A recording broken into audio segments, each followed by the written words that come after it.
All right, 6 really cool things you can do in the schedule editor to speed up your editing. Some people automatically schedule. That's cool. Some people manually schedule. That's fine. Whatever works for you. There's no right or wrong there. No one has to feel guilty about doing it one way or the other. It's cool. It's just a matter of once you get to this point, what are you going to do? So your first one is Shift F9. And Drew's going to do it on the position he's sitting on right now. Shift F9 is going to look for the best replacement song in that position at that particular time based on the rules that you have in the database. It's going to take it a moment to process here while it's doing all that testing. It's a migrating position here, which is why it's looking at more than one category. Right. And so it pops it in. I don't have to do anything else. Now, for the sake of this demonstration, we're not going to worry about did it time out the hour or anything like that. We're just saying, are we looking for the best piece at that particular position? I'm going to talk about timing in the hour in just a second. Drew, go down to that 10:04 Mozart Symphony there for me. You know you want Mozart, you just don't want that one. Control R. It automatically populates in the field that he was in. So just cancel for a second, Drew. He's in the field, the composer field. So when he does Control R, it automatically fills that in. So now if he goes here now and does Control R, it's going to automatically populate and it'll say title field contains Symphony 27. So we don't want that. We know we want Mozart, we just don't want that Mozart. So he does Control R. And again, it's now populated it. I can mess around with the category list and look for what I want. Oh, let's cancel out of here and go to 1 p.m., Drew. So I've got the composer field displayed. I have got the musical period displayed and the instrumentation displayed. Again, I chose that. You can choose whatever fields you want. Direct data entry means that I can type something in here and have it try to find that. There's 3 different ways you can do direct data entry. Starts with, ends with, or contains. So starts with, I would type the words, the letters, and then ... Ends with is the other way. Type ends with, so I would type ... and then the text. Or the one that's probably most useful for all of you would be contains, so ... and whatever I want. And I can do this in multiple fields. So in a composer field or a title field, I might do ... symphony, because I know I want a symphony there. I might, in a period field, know that I want a specific musical period. So he says start with symphony, and there they are. And again, that would be based on that particular position in time. So this is always going to change. He can come down to period or instrumentation. He can type another B in there, and he'll get all the musical Baroque period pieces that work in that position. So again, for the most part, my feeling has always been that you guys know what you want. You just have to figure out how to zone in and get to it, right? So let's show you another good one here. Drew, go back to the 5 a.m. hour for me. And let's go to that unscheduled position. So I'd like you to right-click here and come to Schedule Song. Sorry, No, Schedule Song. I've lost my eyeballs. Okay. Search for a song to fill the hour. So he's going to do that one. And take a look. The system knows. So this kind of goes away from what Reiner spoke about earlier, where he's like, hey, it's 59 minutes to 60. That might not be enough. This is an exact time. And there's some settings that we can change in the back to modify it a little bit. But that 15:34 is going to take us right to, and this is probably hard to see, it's telling me the hour is 15:34 short. So that's knowing exactly 15:34. I click OK. And again, you have such a large library. Yeah, there are pieces that are 15:34, not a problem. So now we can go ahead and, just pick one of those, Drew. That's cool. All right. Now what I'd like you to do is, can you go up to the Rodrigo 2 lines up there and just unschedule that and get rid of it for me? So obviously during your editing, you probably change pieces, remove them from the playlist. That's probably more true if you automatically schedule, but even if you manually schedule, you might decide as you're going along that you need something different. So now I'm going to have them right-click again and do Schedule Song. And you're going to see that we've got one additional option here. Search the list of deleted and replaced songs. So that means these are the pieces that were in the log that for whatever reason you got rid of them. And so now you open it up and you can see what's there. And of course, there was just the one piece. So that's a great one. Especially if you automatically schedule, you have to keep in mind that MusicMaster thinks that that was the piece that should have played there. So by you taking it out, you kind of messed with the rotation. So by checking off and looking for the songs that you've deleted or removed, you're just trying to find another place to put that in that particular log. All right, the last one that I want to do actually affects all of the ones I just talked about. Drew, would you go to Tools and Options for me? And then Schedule, Editor, Replacement Song Options. So if he opens up the drop-down here, you're going to see many of the things I just talked about. You're going to see Shift F9, you're going to see Control R, you're going to see, what was the other one? Direct Value, there it is.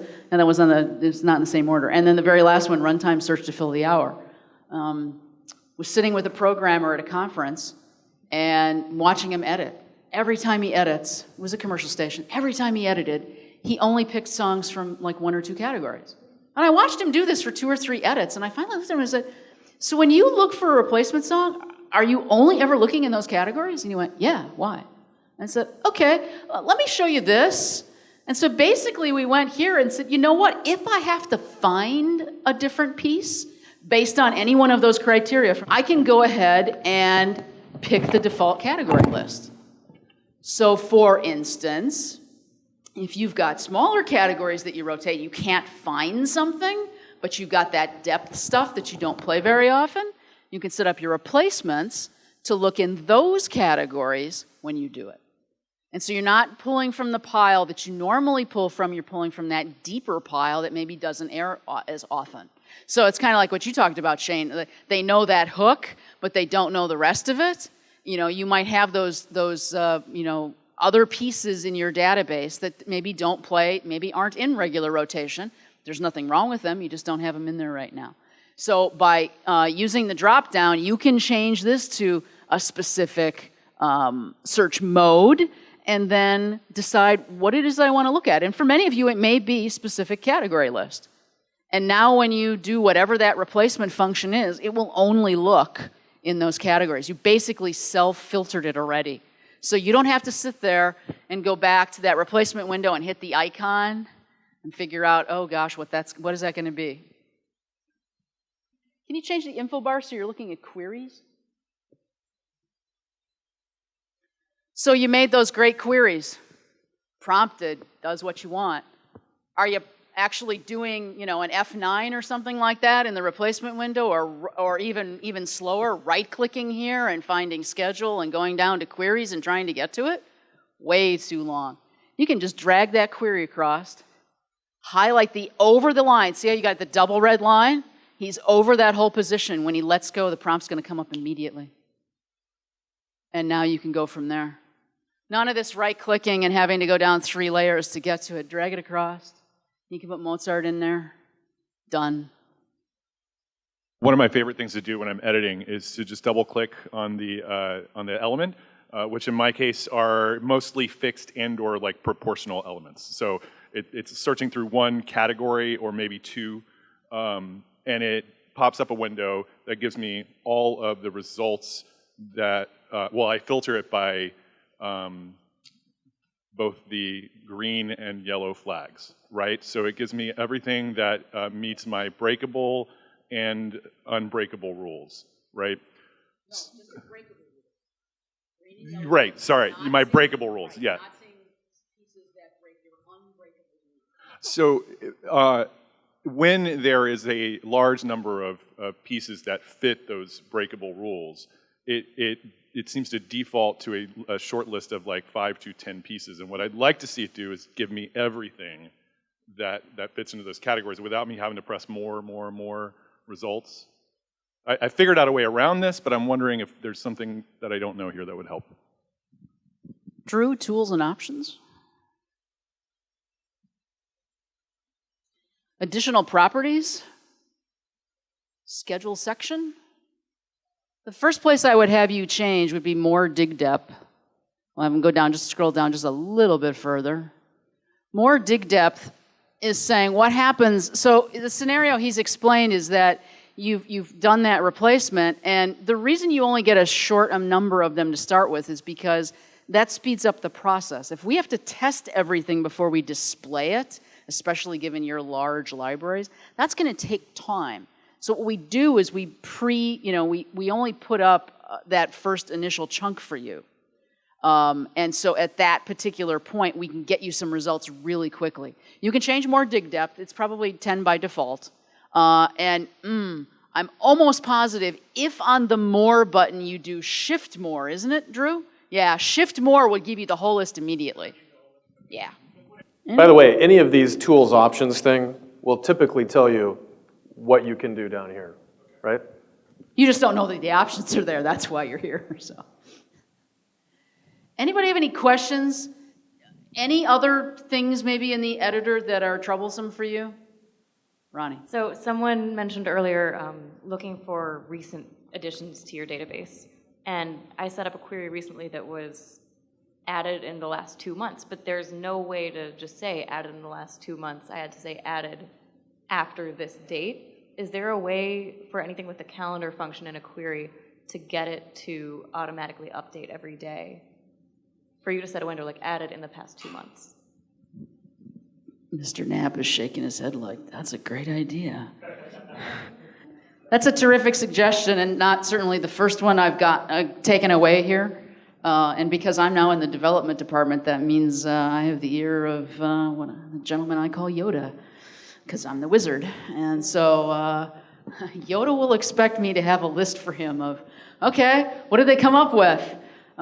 So that's, Joe said this at the beginning, one of the reasons we're here is we as much want to help you utilize the software better as we want to find out what are the issues for you. All right.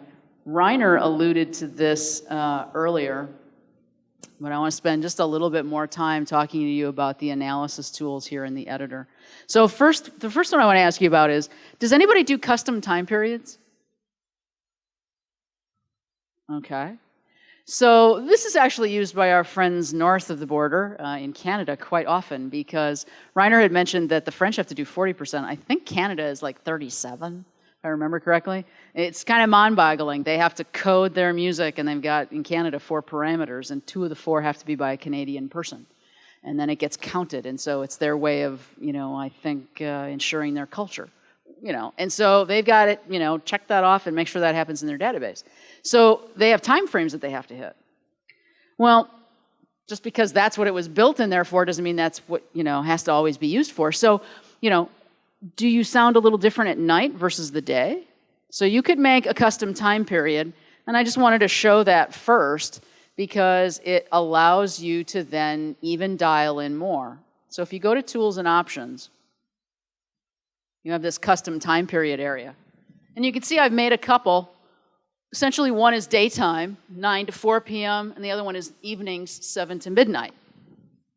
And so what this allows me to do then, while I'm in the editor, is set up some instant analysis where I'm only looking at that time frame to see how I sound. So I go to the hour-a-day analysis icon first, which is just about in the middle of your toolbar. Now, hour-day analysis does just one characteristic. So when you pick that one, it actually shows up on the bottom of your screen here at all times. So even though I can pull up the whole thing, it will show me what's going on right there. Instant analysis is an extra display that you can put on your screen. And this can be a lot of fun. And I know Reiner started talking about this. And, If you're interested in specific characteristics and how things sound, this is the tool that you want to be using. Because what you're able to do here, and I'll just hit edit on this one. So I use that time period, that custom time period that I made. And so I'm doing the music, I'm doing the evenings, and I'm saying, I want to see just the pieces that are the classical music period of classical, and against the time of, against all of the songs, and I want to see the time percent. And I can label it any way I want. Reiner showed some that were in red. That's because the high and low had been set. So you got a lot of flexibility here. So you can see some of the ones I've done. I want to know how orchestral I am during the day, how much musical period classical I am during the day, how romantic do I sound. So once you've set all those up, you can come into the toolbars and open up instant analysis. Now you can see one of them is out of range, which is why it's red. And so I know Tony was talking about this before. They make a huge differentiation between how many pieces are romantic or classical versus how much time was classical or romantic. And that's how they developed their sound so that they can determine overall what it is. And so you can see I'm just showing easy percentages here. But again, you get to pick, and I should really go back and show that, you get to pick what your display is, and there's lots of different options. So if I go back and look at that real quick, you can see you have a lot of different ways you can do this. So you can do percentages, counts, combinations. So what's important to you and how the way you sound. None of this having to guess. That's the thing. As long as you've coded it, we can do the analysis for you so that you can see what it is. Is it possible to add more than one display, or is it just adding another? So could you have count and percentage showing? Oh, absolutely. Yeah. You would just go in. What I would do is find the one that you want that's close and clone it. Change the label. Change the things that you're testing for. That's frankly how I built that one so quick. I just went, I want classical. Great, I'm done. And I labeled it classical, and I cloned it, and it was like, okay, make it romantic, and I'm done. So yeah. Yeah, and you can have as many of those as you want. But again, when you think about it, when you're editing a log or building that playlist, you're only looking at a small section of it. You don't really have that overall sense of what is, and you all know what you want your station to sound like. So this helps you whether you want to sub-target daytime versus nighttime, or you want to look at the whole day. Either way, this is a great tool to help you do that.